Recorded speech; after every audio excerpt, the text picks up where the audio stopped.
سرکار صلی اللہ تعالی علیہ وآلہ وسلم کی حدیث پاک ہے، مونچھیں خوب پست کرو یعنی چھوٹی کرو، مونچھیں خوب پست کرو یعنی چھوٹی کرو، اور داڑھیوں کو معافی دو یعنی داڑھیاں بڑھاؤ، اور یہودیوں کی سی صورت مت بناؤ۔ تو غور کرے میٹھے میٹھے اسلامی بھائیوں کہ سرکار مدینہ صلی اللہ تعالی علیہ وآلہ وسلم کہ یہ پیاری ادا، یہ پیاری سنت جس کا رکھنا واجب ہے، جس کا منڈانا حرام، جس کا ایک مٹھی سے گھٹانا حرام، یہ کیسی ادا ہے جسے آج ہم نیت کریں، اور آج پکی نیت کریں کہ انشاءاللہ اب سر کٹتا ہے، نام مصطفیٰ پہ کرل نہیں، آج ہی ابھی کٹ جائے، مگر نہ میری داڑھی کٹے گی نہ ایک مٹھی سے کٹے گی۔ کسی نے امیر اہل سنت کو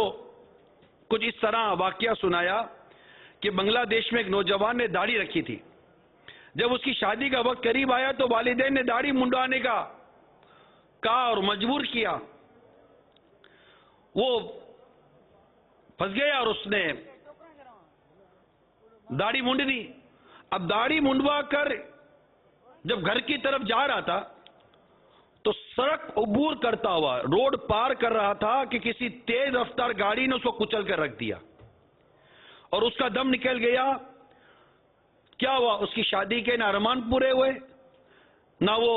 ماں باپ کے کام آیا، نہ وہ داڑھی رکھ کر انتقال کر سکا۔ کہ انسان جس حالت میں مرے گا اسی حالت میں اٹھایا جائے گا۔ میٹھے میٹھے اسلامی بھائیوں کہ جب میری قیامت کے روز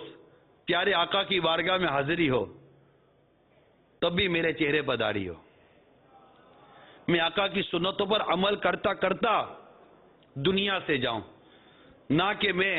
داڑھی منڈ کر دنیا سے جاؤں۔ یہ جشن ولادت کی دنیا بھر میں خوشیاں منانے والوں، تم نے جھنڈے بھی لگا لیے، تم نے چراغا بھی کر لیا، ارے سب کچھ کر لیا، اپنے ظاہر کو، اپنے گھر کو سجا رہے ہو، اپنے باطن کو بھی سجا لو، گناہوں سے بھی بچ جاؤ، اور اپنے چہرے کو پیارے آقا صلی اللہ تعالی علیہ وسلم کی محبت کی نشانی ایک مٹھی داڑھی شریف سے ایسا سجا دو